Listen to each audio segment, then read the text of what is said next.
कहानी की शुरुआत में हम दो अमेरिकी स्नाइपर्स माइक और टोमी को देखते हैं, जो दोनों मरीन कमांडो हैं। वो इस वक्त अफ्रीका के वीरान रेगिस्तान में एक खास मिशन पर होते हैं, जहां इन्हें एक हाई प्रोफाइल टारगेट को एलिमिनेट करने का टास्क मिला है। इस जगह पर इंतजार करते हुए उन्हें काफी टाइम बीत जाता है। तभी माइक स्कोप से कुछ गाड़ियों को अपनी तरफ आता देखता है और तुरंत टोमी को अलर्ट करता है। इसीलिए अब टोमी अपने आर्मी बेस से संपर्क करता है और उन्हें बताता है कि टारगेट उनके निशाने पर है। उसी समय वो देखते हैं कि कुछ लोगों का काफिला दूसरी तरफ से पैदल चलकर आ रहा था, जिनके साथ एक ऊंट होता है और उसके ऊपर एक दुल्हन बैठी थी। ये देखकर माइक समझ जाता है कि शायद यहाँ कोई वेडिंग सेरेमोनी होने वाली है। उसी वक्त कार से एक जवान लड़का और एक अधेड़ उम्र का आदमी नीचे उतरता है, जिसका नाम सैयद असीफ है। उसके साथ बहुत सारे सिक्योरिटी गार्ड्स मौजूद थे। अब दोनों तरफ से लोग शामिल हो जाते हैं और शादी की रीति रिवाजें शुरू हो जाती हैं। वहीं पहाड़ी पर बैठा माइक जब सैयद को टारगेट करने के लिए निशाना साधता है, तो हर बार वो लोग उनके बीच में आ जाते हैं। तभी उसे बेस से ऑर्डर मिलता है कि चाहे दूल्हे दुल्हन को मारकर ही मिशन को करो, क्योंकि इस आतंकवादी को ढूंढने में 30 महीने का समय लगा है। लेकिन माइक ऐसा नहीं करना चाहता, जबकि उसका साथी टोमी उसे बार बार गोली चलाने के लिए फोर्स करता है। लेकिन माइक निर्दोष लोगों की जान नहीं लेना चाहता, इसलिए वो अब भी उसे नहीं मार पाता। तभी एक आतंकवादी की नजर पहाड़ी के ऊपर चमक रही किसी चीज पर जाती है, जो कि माइक की स्नाइपर का स्कोप होता है, जिससे वह समझ जाता है कि कोई उन पर निशाना लगा रहा है। जिसके बाद वहां भगदड़ मच जाती है और उनका टारगेट भाग जाता है। वहीं माइक और टोमी भी इतने आतंकवादियों का सामना अकेले नहीं कर सकते थे, इसीलिए इन्हें भी अपनी जान बचाकर भागना पड़ता है। जिसके बाद वो दोनों एक पहाड़ी से नीचे कूदते हैं, जिससे टोमी के हाथ में लगा जीपीएस पत्थर से टकराकर टूट जाता है। उधर मिलिटेंट 2 गाड़ियां इनका पीछा कर रही थीं और वे लोग इन्हें चारों तरफ से घेर लेते हैं। इसलिए माइक उनका ध्यान भटकाने के लिए दूसरी डायरेक्शन में फायर करता है और जब वो लोग उस तरफ जाते हैं तो ये दोनों मौका पाते ही छिप जाते हैं। वहीं अब रेगिस्तान में भयंकर रेतीला तूफान उठता है, जिसकी आड़ में ये दोनों बच निकलते हैं। अब तूफान इतना भयंकर होता है कि बिना जीपीएस के दिशा का अनुमान लगा पाना संभव नहीं था। इसलिए टोमी मदद के लिए बेस पर कांटेक्ट करता है और बताता है कि मिशन फेल हो चुका है। अब बेस पर मौजूद ऑफिसर कहता है कि तुम्हें किसी तरह पास के गांव तक पहुंचना होगा, जहां से तुम्हें रेस्क्यू कर लिया जाएगा। अब इन्हें रेगिस्तान में चलते हुए कई घंटे गुजर जाते हैं। कड़कती धूप और रूह उबलने वाली गर्मी में ये लगातार चलते जा रहे थे, लेकिन अब इनका पानी भी लगभग खत्म होने वाला था। तभी माइक स्कोप से एक आदमी को देखता है, जो शायद अपनी बेटी के साथ था। तब टोमी बताता है कि शायद वो कोई लोकल होगा जो हमें सही डायरेक्शन बता सकता है।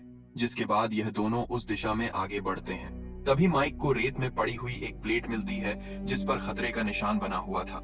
यह देखकर माइक को याद आता है कि यहाँ पिछले 40 सालों में 8000 से ज्यादा लड़ाइयां हुई हैं, जिस दौरान इस एरिया में 30 लाख से ज्यादा लैंडमाइंस बिछाई गई थी। और अगर यह वही एरिया है तो हमें बहुत ही सावधानी से आगे बढ़ना होगा।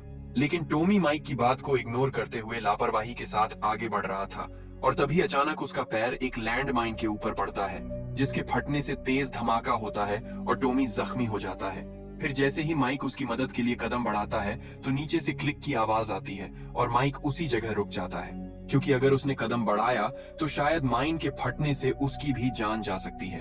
वह देखता है कि इस धमाके में टोमी ने अपने दोनों पैर खो दिए हैं और वह दर्द से बुरी तरह चीख रहा है।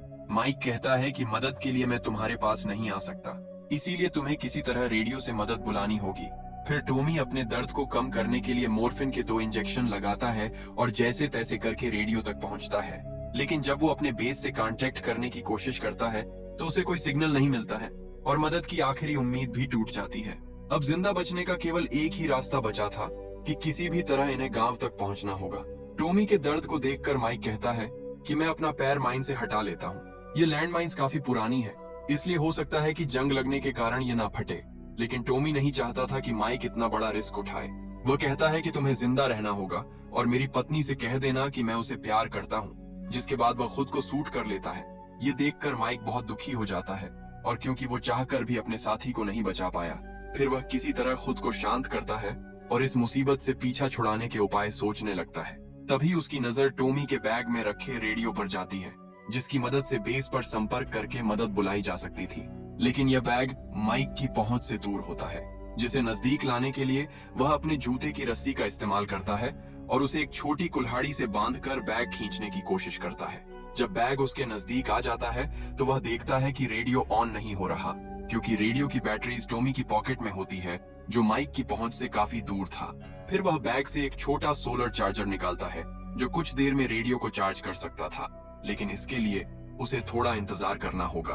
तब तक वह अपने बैग का सारा सामान निकालकर सामने रखता है और सोचता है कि इस वक्त कौन सी चीज उसके काम आ सकती है। अब रेडियो ऑन हो जाता है और उसका बेस से कांटेक्ट होता है, जिन्हें माइक बताता है कि मैं यहाँ रेगिस्तान में एक लैंड माइन के ऊपर खड़ा हूँ, जबकि मेरे साथी टॉमी की मौत हो चुकी है।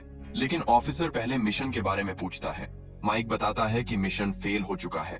तब ऑफिसर उसकी लोकेशन के बारे में पूछता है, जिस पर माइक कहता है कि मेरा जीपीएस टूट चुका है, इसीलिए मैं कुछ पक्का नहीं कह सकता, लेकिन हम मिशन लोकेशन से 4 घंटे पूर्व दिशा में हैं। जिसके बाद ऑफिसर कहता है कि अभी हम तुम्हारी कोई मदद नहीं कर सकते, क्योंकि रेगिस्तान में लगातार रेतीले तूफान चल रहे हैं, इसीलिए रेस्क्यू टीम को तुम तक पहुंचने में 52 घंटे का समय लगेगा।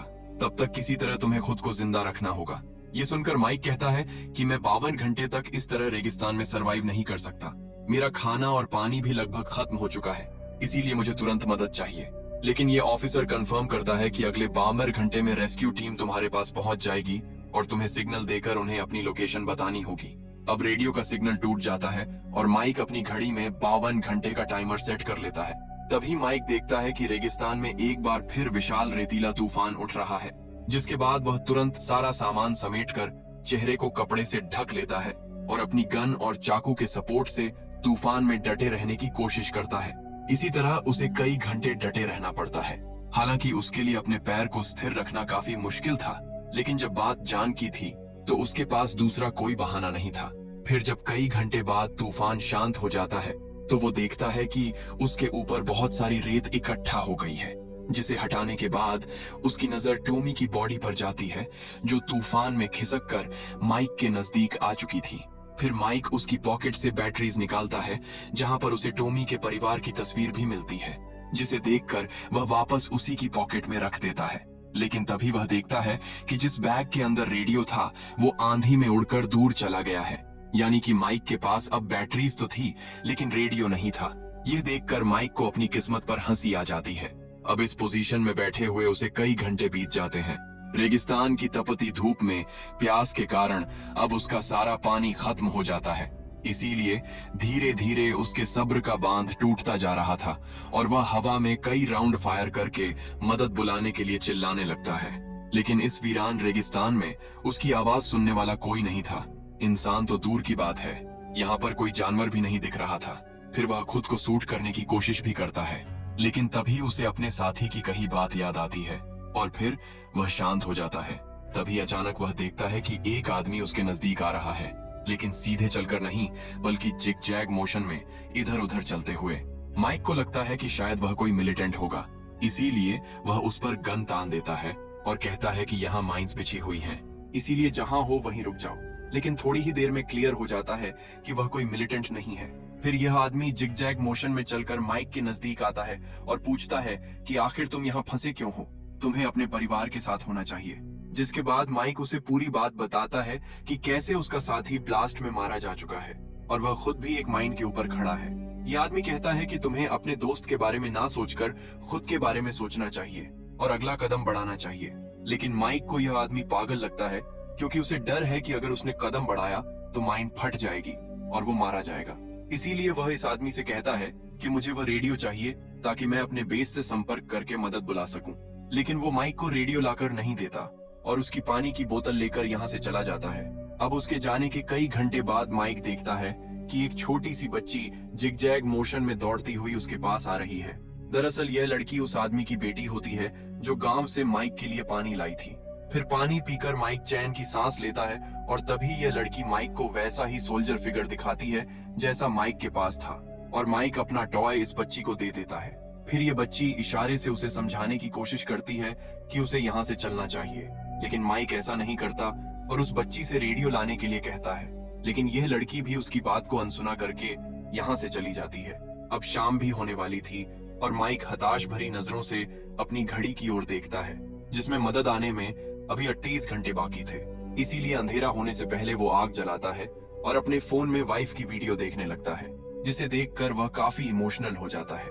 तभी कुछ देर के लिए उसकी आंख लग जाती है और जब वो जागता है तो देखता है कि आग बुझ चुकी है। फिर अचानक से भेड़ियों के गुर्राने की आवाज आती है और माइक देखता है कि भेड़िए टॉमी की बॉडी को घसीट कर ले जा रहे हैं। वो जल्दी से हवा में फायर करता है और उनमें से एक भेड़िया लैंडमाइन के ऊपर आ जाने से मारा जाता है, जिसके फटने की आवाज से डरकर सभी भेड़िए वहां से भाग जाते हैं। फिर जब सुबह होती है तो माइक देखता है कि उसके सामने वही आदमी खड़ा है जो कहता है कि तुम बहुत लकी हो जो रेगिस्तान की जानलेवा रात में जिंदा बच गए। माइक कहता है कि शायद तुम इन माइंस के बारे में जानते हो, इसीलिए जिग जैग मोशन में चलते हो। ये आदमी कहता है कि नहीं, मैं नहीं जानता कि माइंस किस जगह पर है, लेकिन सीधे चलने से इस तरह चलना ज्यादा सेफ है। अब माइक एक बार फिर उसे रेडियो लाने के लिए कहता है। इस बार यह आदमी माइक की बात मानकर रेडियो लेने जाता है और सुरक्षित वापस आ जाता है। फिर माइक रेडियो ऑन करता है लेकिन बेस से संपर्क नहीं हो पाता, जिसके बाद यह आदमी माइक से कहता है कि तुम्हें आगे बढ़ना करना चाहिए और इतना कहकर वो यहाँ से चला जाता है। लेकिन रेगिस्तान की इस गर्मी में माइक की बॉडी डिहाइड्रेट हो चुकी थी और अब उसे भ्रम होने लगता है कि टॉमी उसके सामने बैठा है जो उसे घर जाने के लिए कह रहा है। अब जब अंधेरा हो जाता है तो माइक अपना फोन निकालता है और देखता है कि उसके डैड की कॉल आ रही है, लेकिन यह केवल उसका भ्रम था क्योंकि इस रेगिस्तान में दूर दूर तक सिग्नल ही मौजूद नहीं था। उसे अपने विजन्स में जेनी दिखाई देती है जो उसे घर लौटने के लिए कह रही थी। तभी अचानक एक बार फिर से भेड़िए माइक पर हमला करते हैं और माइक बचने के लिए उन पर गोलियां चलाता है। इस तरह लड़ते हुए वह पूरी रात लैंडमाइन पर खड़े खड़े गुजार देता है। फिर जब सुबह होती है तो हम देखते हैं कि उसके आसपास भेड़ियों की बॉडी पड़ी है। अब इस तरह माइक को वहां पर 45 घंटे बीत चुके थे और मदद आने में केवल 7 घंटे ही बचे थे। तभी रेडियो पर ऑफिसर की आवाज सुनाई पड़ती है जो बताता है कि तुम तक मदद पहुंचने में अभी 17 घंटे और लगेंगे, क्योंकि जो रेस्क्यू टीम मदद के लिए आ रही थी उस पर मिलिटेंट्स ने हमला कर दिया है। ये सुनकर माइक की हिम्मत बिल्कुल टूट जाती है और वो कहता है कि मैं अब और सरवाइव नहीं कर सकता। तभी ऑफिसर कहता है कि कोई तुमसे बात करना चाहता है, जो माइक की गर्लफ्रेंड जेनी होती है। माइक जेनी को छोड़कर आने के लिए माफी मांगता है और अपनी हर गलती का पश्चाताप करता है। तभी जेनी उसे सामने सोफे पर बैठी दिखाई देने लगती है, जो कि उसका भ्रम था। फिर माइक उसके करीब जाने के लिए जैसे ही हाथ बढ़ाता है तो गिरने लगता है, लेकिन तभी अचानक वो आदमी उसे संभाल लेता है। अब वह उसके जख्मों पर मरहम लगाता है और बदले में माइक उसे और उसकी बेटी को धन्यवाद देता है जो उसे पानी पिलाने आई थी। जिसके बाद वो आदमी बताता है कि मैं लैंड माइंस को निकालकर बाजार में बेचता हूँ और उनकी जगह पर टीन के डिब्बे डाल देता हूँ, जिससे कि मेटल डिटेक्टर को लगे कि इन जगह भी माइंस है। इसी काम से मेरा परिवार चलता है। लेकिन एक दिन माइंस को निकालते समय धमाका हो गया और मुझे अपना एक पैर गंवाना पड़ा। इस हादसे के बाद मुझे अपना जीवन अंधकार में दिखाई देने लगा और जीने की उम्मीद भी लगभग खत्म हो चुकी थी। लेकिन जब मेरी लाइफ में मेरी पत्नी और बेटी आए तो सब कुछ ठीक हो गया।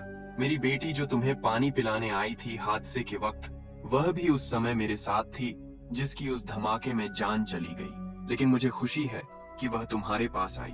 वो कहता है कि तुम लकी हो कि तुम्हारे पास परिवार है, इसीलिए तुम्हें अपना कदम बढ़ाना चाहिए, भले ही अंजाम चाहे जो भी हो। फिर जब वो आदमी वहां से जाने लगता है तो माइक को उसकी बेटी दिखाई देती है, जो थोड़ी दूर चलने के बाद गायब हो जाती है। फिर अगले ही पल माइक देखता है कि जब वह छोटा था तो उसके डैड उसकी मॉम को मारा करते थे और वह हॉस्पिटल में भर्ती हैं। उसे जेनी के साथ बिताए गए कुछ अच्छे पल भी याद आते हैं। तभी रेडियो पर उसे मैसेज मिलता है कि रेस्क्यू टीम तुम्हारी बताई जगह पर पहुंचने वाली है, लेकिन तुम्हें सिग्नल देकर अपनी लोकेशन कंफर्म करनी होगी।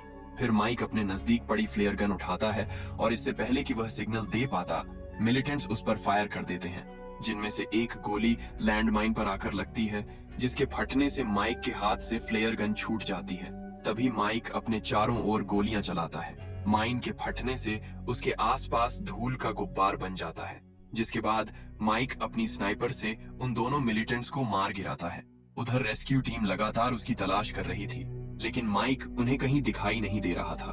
फिर माइक देखता है कि यहाँ से बचकर निकलने का उसके पास आखिरी मौका है, लेकिन फ्लेयर गन उसकी पहुंच से काफी दूर होती है। लेकिन अगर उसने अभी कोई एक्शन नहीं लिया तो शायद कभी यहाँ से जिंदा बचकर नहीं जा पाएगा।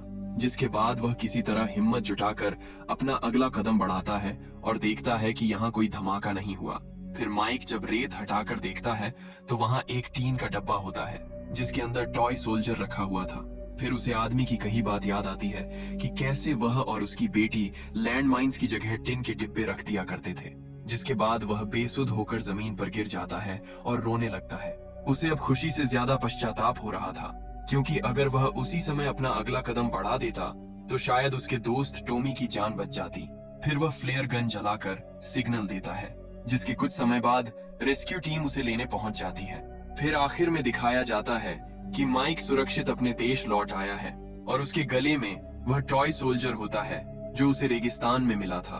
तभी माइक एयरपोर्ट पर जेनी से मिलता है जो उसे लेने आई थी। वह जेनी से माफी मांगकर उसे शादी के लिए प्रपोज करता है और इसी के साथ यह मूवी एंड हो जाती है। तो दोस्तों, आपको ये कहानी कैसी लगी कमेंट करके जरूर बताना और इसी तरह के वीडियोस के लिए हमारे चैनल को सब्सक्राइब जरूर करना।